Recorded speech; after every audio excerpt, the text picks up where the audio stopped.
Good afternoon. Councillor Maria Augimeri addressing a rumor surrounding Downsview Park this afternoon, and you can see here that press conference just about to get underway. Let's listen in.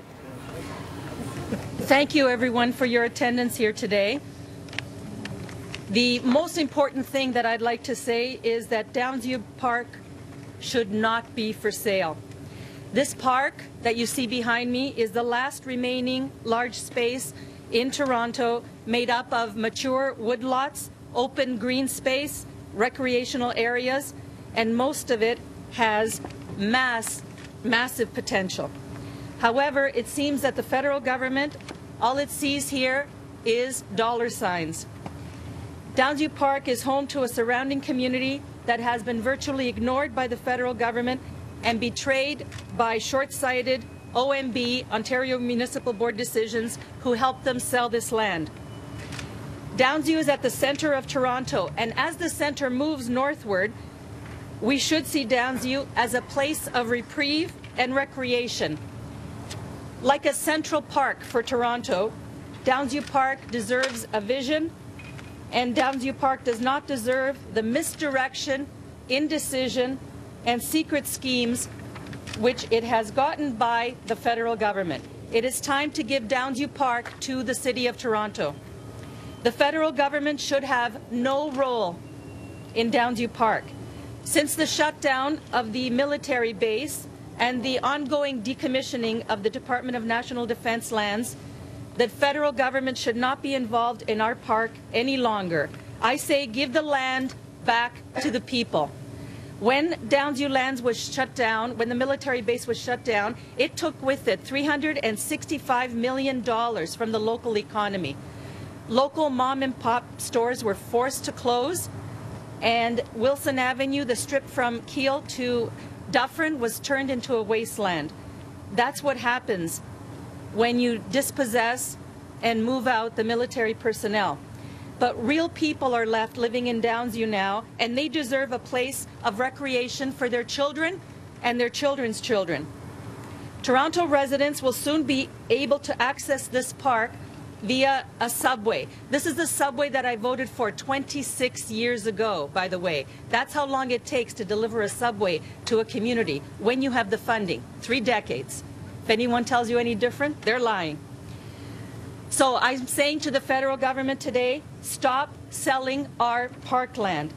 The fate of Downsview should not be decided in a back room in Ottawa. It should be given to the people of Toronto. We can create the vision that Downsview deserves, inclusive of community concerns, and build this park for everyone. I call on the federal government to set Downsview free, free from secrecy, free from indecision, free from the unaccountable decisions made in Ottawa. The Minister of Public Works, Diane Finley, should immediately stop the secret discussions and publicly disclose all the documents related to the future of our park. We want to see what the minister replied when the deputy minister wrote to her and said, we are thinking of turning this park over to the City of Toronto. What do you think, Minister? Downsview Park and Canada Lands have refused to give us this reply. So it is still shrouded in secrecy. We're asking for the minister to immediately direct Canada Lands Corporation to begin the process of the transfer of ownership of this park to the city. Unlike the feds or the province, the city has the highest protection in place for our parkland, and we could provide the vision that Downsview deserves. Toronto should decide what happens to this land, not a back room in Parliament Hill. Today I'm also launching a campaign called Set Downsview Free. Supporters can go to this site, setdownsviewfree.com, sign up and learn all about what the federal and provincial governments have done to this community and what they're planning to do in future.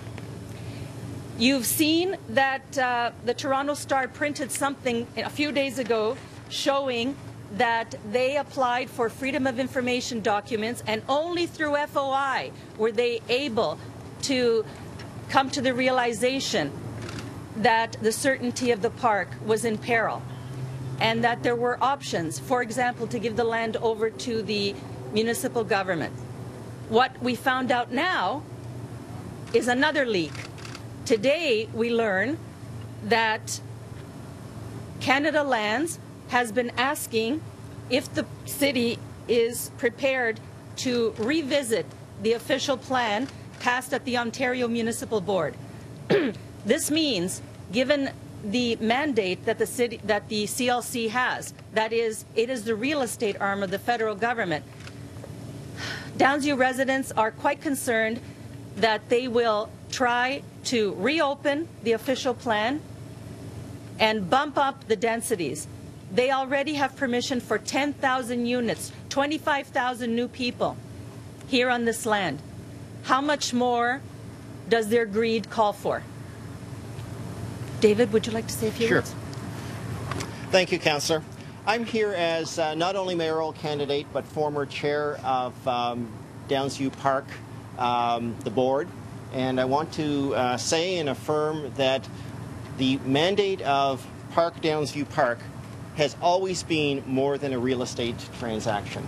We have been here to deliver a park in perpetuity, and we worked very hard. We are proud of the high standards that we set, a standard that is far beyond just landscaping and acreage. What we did is we worked to advance not only the cause of environmental sustainability, and you'll see that on Skill Street right behind us, also social sustainability, and that programming that we've put in at no cost to the vulnerable, to the kids from the schools at Jane and Finch, not so far from here, and to make sure that the seniors who are surrounding us here have places that they can actually enjoy the park and eventually enjoy their own allotment gardens. All of these are investments that we as a board put into the park and made sure that the park is much more than dollars and cents. The secondary plan that we agreed to was signed off and finally agreed to as a compromise document. It's true, it won't satisfy all the parties, but it was agreed to by the ratepayers associations, by the Ontario Municipal Board, by Council, and finally by the federal government. And I want to share my concern is exactly as Councillor Augimeri's concern, is that that document might be opened up again. Frankly, I say no. It's a document of which we're all proud.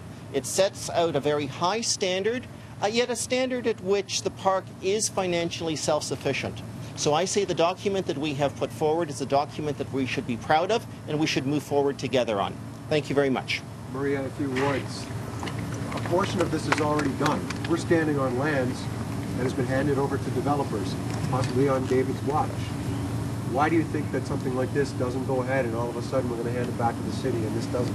Because of the information that was leaked a couple of days ago, that Canada Lands is looking to revisit and possibly reopen. They want to know if the city would be interested in reopening the official plan.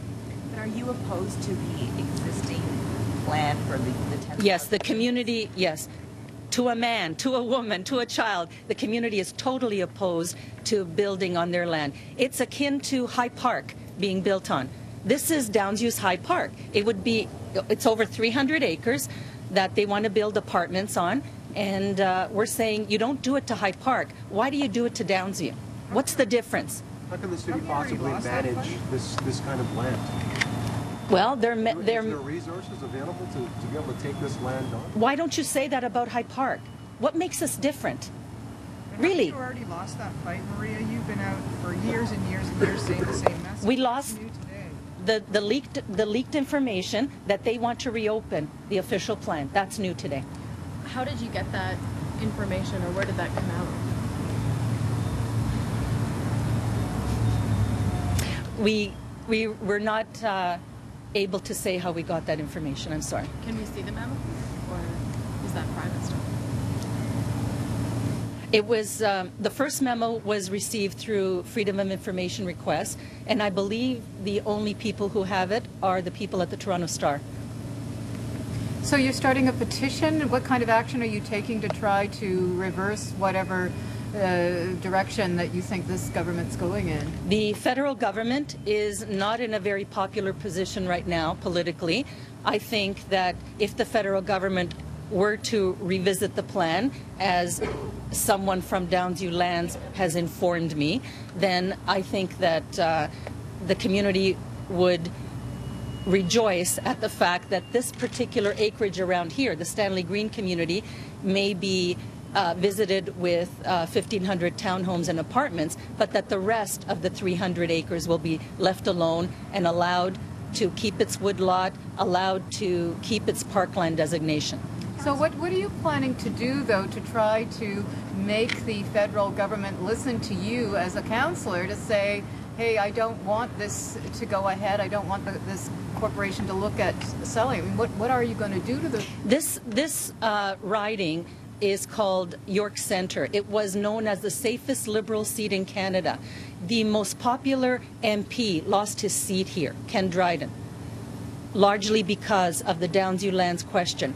I believe the same will happen to the Conservative MP if he doesn't help alter the Prime Minister's mind on this issue. I don't even know if it's on the Prime Minister's radar. Councillor, if you do receive assurances that there won't be further development that happens, would you be happy with maintaining the status quo, or are you asking for the federal government to hand over the park regardless? We would be very happy with the status quo if no further development were to take place. I have to bring you back about 20 years ago, when Downsview Lands initially sold the first block. It was called Block H. They created box store heaven at Wilson and the Allen. They've built up Costco, Home Depot, etc., and they sold that land for about 19-point-something million. What happened to that money? That money was supposed to be used to build the park. And in the federal auditor's report, on 2 or 3 occasions, Sheila Fraser mentioned what happened to that money. How much land do you have to sell to build this park? How many blocks do you have to sell? So there was an email or a conversation between the Deputy Minister and the Minister, a suggestion that they look at handing over this parcel of land to the City of Toronto.